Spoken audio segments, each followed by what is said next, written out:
દર્શક મિત્રો નમસ્કાર. આજે અમે પ્રહલાદભાઈનું ઇન્ટરવ્યૂ લેવા માટે આવ્યા છીએ. પ્રહલાદભાઈ, હાલની જે પરિસ્થિતિ છે કે ભાઈ માનો શિક્ષિત ઉમેદવાર અશિક્ષિત ઉમેદવાર જે હાલની જે પરિસ્થિતિ અમરેલી શહેરની અંદર હાલી રહી છે કે ભાઈ મોંઘવારી શું છે, બેરોજગારી શું છે, અમરેલી જિલ્લાના વિકાસ વિશેની શું વાત છે, શું ખેડૂતોની શું વેદના છે, શું નવયુવાનોની વેદના છે, તો શું જણાવશો આપ? નમસ્કાર. પહેલાં તો આપનો ચેનલનો ખૂબ ખૂબ આભાર. અમરેલીમાં અત્યાર સુધીમાં આ પહેલીવાર એવું બન્યું કે અભણ ઉમેદવાર ભાજપ શાસિત આપ્યા છે. અમરેલીમાં અત્યાર સુધીમાં જે કોઈ ઉમેદવાર જે કોઈ ચૂંટણી લડ્યા છે એણે એ બધાય ઉમેદવારો હોય જે ચૂંટણી લડીને જીતા છે એ બધાય શિક્ષિત થોડું ઘણું શિક્ષિત હોય છે. પણ હવે આ વખતે તો બહુ એટલે બહુ જેને ટૂંકમાં ભાષણ કેમ કરવું એ પણ ખબર નથી પડતી એવા ઉમેદવાર ભારતીય જનતા પાર્ટીએ અમરેલીને આપ્યા છે. બરાબર.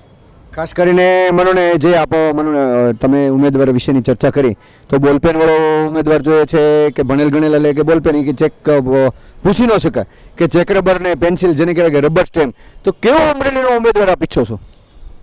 અમરેલીનો ઉમેદવાર તો એવા હોવા જોઈએ કે શિક્ષિત હોવા જોઈએ, જેને લોકસભામાં જેને બધી સાથે ચર્ચા કરવાની હોય છે અને ત્યાં આખા ઓલ ઇન્ડિયાના તમામ ભાષાના લોકો સાથે વાતચીત કરવી કેમ કરવી એનું જ્ઞાન હોવું જોઈએ. હવે અમરેલીના જ ભાજપના જે અત્યારે ઉમેદવાર છે એને અમરેલીમાં કઈ રીતે વાત કરવી, અમરેલીના પ્રશ્નો માટે શું વાત કરવી એ નથી ખબર પડતી, તો લોકસભામાં કઈ રીતે પ્રશ્નો ઉઠાવશે?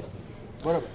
હાલના અમરેલીના શું પ્રશ્નો છે? મને ફોર એક્ઝામ્પલ આપ પણ ઘર ચલાવી રહ્યા હો તો શું ગેસના બાટલાનું શું અમારે બેન કહે છે, પછી ઘરના કરિયાણું લાવવાના બજેટમાં શું કહે છે, શું મોંઘવારી વિશે કહે છો, પછી આપણા દીકરા દીકરી ભણતા હશે તો એજ્યુકેશનની શું હાલની પરિસ્થિતિ છે, ફોર એક્ઝામ્પલ મોંઘવારી છે, બેરોજગારી છે, શું છે અમરેલીના પ્રશ્નો? અમરેલીનો મોટામાં મોટો પ્રશ્ન હોય તો અત્યાર સુધીના ભાજપના 15 વર્ષના સાંસદે ખાલી અમરેલીને કીધું છે કે બ્રોડગેજ આપશું ને આ આપશું, આપી નથી, હજી સુધી બ્રોડગેજનું કાંઈ થયું નથી. મોટામાં મોટો પ્રશ્ન એ છે. પાણીનો મોટામાં મોટો પ્રશ્ન છે.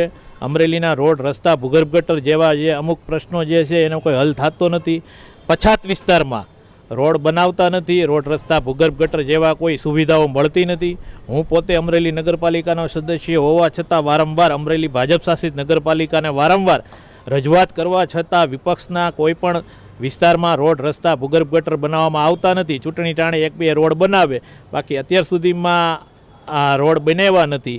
અને આ વિસ્તારમાં અમરેલીમાં પછાતપણું જે ભાજપના રાજમાં જે પછાતપણું થયું છે કે અમરેલીનામાં વિસ્તારમાં બ્રોડગેજ છે, પાણીની વ્યવસ્થા છે, ભૂગર્ભ ગટરની વ્યવસ્થા છે. અમરેલી શહેરના એ કોઈ વિસ્તાર નથી આવ્યા. મોટી યુનિવર્સિટી અહીં અમરેલીમાં આવી નથી. ભણતર બાબતે જોઈએ, શિક્ષણ બાબતે તો પણ એ પછાત છે એવું અમરેલીમાં અત્યારે અમરેલીના લોકો જાણી શકે છે. બિલકુલ. આપ દલિત સમાજના અગ્રણી પણ છો, તો જે આપના મનોને એરિયામાં કાંઈ પ્રશ્નો હોય કે આપના કોઈ એવા જેને કહેવાય કે હાલની પરિસ્થિતિ પ્રમાણે શિક્ષણમાં શું પરિસ્થિતિ છે કે જે આપના પ્રશ્નો હોય આપ જણાવી શકો છો? મારા વિસ્તારમાં તો તમામ પ્રશ્ન માટે અમે વારંવાર રજૂઆત કરીએ છીએ પણ ધ્યાન આપતા નથી. અને રોડ રસ્તા ભૂગર્ભ ગટર હોય, સ્ટ્રીટ લાઇટ હોય, પાછળના પછાત વિસ્તારમાં તો ક્યાંય એવું બનતું જ નથી, ક્યાંય નાખવામાં આવતું નથી નવું. અને સ્ટ્રીટ લાઇટનો મોટો પ્રશ્ન અમરેલીની બાયપાસમાં ક્યાંય સ્ટ્રીટ લાઇટ ચાલુ નથી અને બસ મોટા ખોટા બિલું બનાવે છે. ભૂગર્ભ ગટર હોય, પછી કચરાના હોય, કચરાના માટે અમરેલી શહેરમાં ખોટા મીડિયામાં આપે છે કે 1 નંબર આવશે અમરેલી નગરપાલિકાનો, સફાઈ બાબતે 0 અમરેલીમાં ગણાય છે. બિલકુલ. ખાસ કરીને મને શું કરે છે અમરેલીનો ટાવર, શું કરે છે અમરેલીનો રાજમહેલ, શું કરે છે અમરેલીનો રિવરફ્રન્ટ, શું કરે છે અમરેલીનો ઠેબી ડેમ, શું છે પરિસ્થિતિ? એક પણ જાતના ખાલી આ લોકો પ્રેસ મીડિયામાં અને ભાજપના લોકો અથવા નેતાઓ ખાલી પ્રેસ મીડિયામાં અને મોટી વાહ કરે છે. અમરેલીમાં એક પણ જાતનું અત્યાર સુધીમાં 1.5 થી 2 વર્ષ થયું અમને કાંઈ દેખાણું નથી. અને બીજી વાત એ છે કે ટાવર ચોકની વારંવાર ફરિયાદ કરી છે, વારંવાર ચાલુ કરવાના જે બેલ વાગે એની પણ અમે વારંવાર રજૂઆત કરી છે પણ ધ્યાન આપતા નથી. અને આ લોકો ખાલી ચૂંટણી ટાણે મોટા ખાલી ભાષણો કરે છે કે અમરેલીમાં આ આપશું પણ આપતા નથી. બિલકુલ. અમરેલી જિલ્લો એક ખેતી પ્રધાન જેને કહેવાય કે ખેતી પ્રધાન જિલ્લો છે, તો માનોને જે ખેડૂતોમાં શું કકળાટ જોવા મળે છે, પછી માનોને કપાસનો ભાવ છે, સિંગનો ભાવ છે, વગેરે વગેરે. આપ ગ્રામીણમાં પણ ગામડામાં પણ ફરતા હોવો છો, તો શું છે ગામડાના શું પ્રશ્નો છે, શું ખેડૂતોના શું પ્રશ્નો છે? ખેડૂતના પણ બસ મોટા બધા જાતના પ્રશ્નો તો આવતા જ હોય છે, અને આ પ્રશ્નો માટે ખાલી ખેડૂતને આવા કરવાનું ખાલી કામ કરે છે ભાજપના જે માનો કે સરકાર જે કાંઈ છે એ, બાકી કાંઈ કામ કરતી નથી. અને પોષણ ભાવના જે કાંઈ મળવા જોઈએ એ ભાવ અત્યારે મળતા નથી. બરાબર. શું છે માહોલ હાલની પરિસ્થિતિ અમરેલી જિલ્લાનો શું માહોલ છે, કોનું પલડું ભારે છે? અત્યારે તો જેનીબેન ઠુમર અમરેલી મત વિસ્તારના લોકસભાના ઉમેદવાર છે, અને એનું શિક્ષિત તરીકે વધુમાં વધુ અમરેલીના લોકો ચાહના કરે છે. અને બીજું એક આવતી 2024માં લોકસભામાં મને એવું લાગે છે કે જેનીબેનનો વિજય થાય.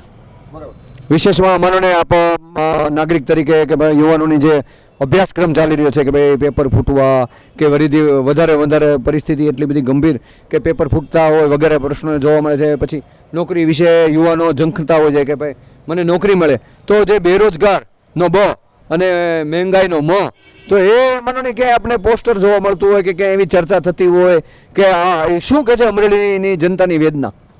અમરેલીની જનતાની વેદના, વિદ્યાર્થીઓને કાંઈ પણ જાતની સુવિધાઓ મળતી નથી. અત્યારે ડૉક્ટર BR આંબેડકર છાત્રાલય છે એ પડી ભાંગી છે, વારંવાર રજૂઆત કરવા છતાં સાવરકુંડલા ચોકડી પર આવેલી છે, એમનામ અત્યારે ખંડેરની જેવી હાલત છે.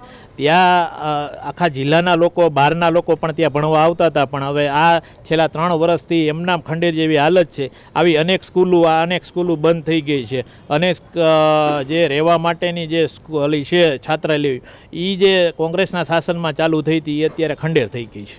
બિલકુલ. વિશેષમાં આપ કંઈ કહેવા માગતા હોય, આપનો કોઈ પ્રશ્ન હોય કે આપ કોઈ ટિપ્સ આપવા માગતા હોય કે ભાઈ માનો ઉનાળાનો સમય છે તો વહેલું મતદાન કરવા જવું હોય કે જે એક પક્ષને મતદાન કરવું હોય તો જનતા જનાર્દન નક્કી કરે છે, તો આપનો શું અભિપ્રાય છે? મારો અભિપ્રાય એ છે કે શરૂઆતમાં જ દિવસમાં જે મતદાનની શરૂઆતમાં 7 વાગ્યાથી ચાલુ થાય છે, તો વધુમાં વધુ મતદાન કરો, અને સવારમાં વહેલું મતદાન પહેલાં આપણે એક જ ઉઠતા આવે તો એક જ ધ્યાન આપવું કે મતદાન કરી પાછી બાકી બીજું બધું કામ કરવું. એ જ દર્શક મિત્રો, ખાસ કરીને પ્રહલાદભાઈએ પોતાની વેદના પણ કીધી, પોતાની જે ઉત્સાહ પણ બતાવ્યો, પોતાના અમરેલી જિલ્લાના વિકાસ વિશેની પણ વાત કરી, ખેડૂતો વિશેની વાત કરી, અને એમણે ખાસું બધું જણાવેલું છે. એમ્બલ TV ન્યૂઝ, મનોજ સેદાણી, અમરેલી.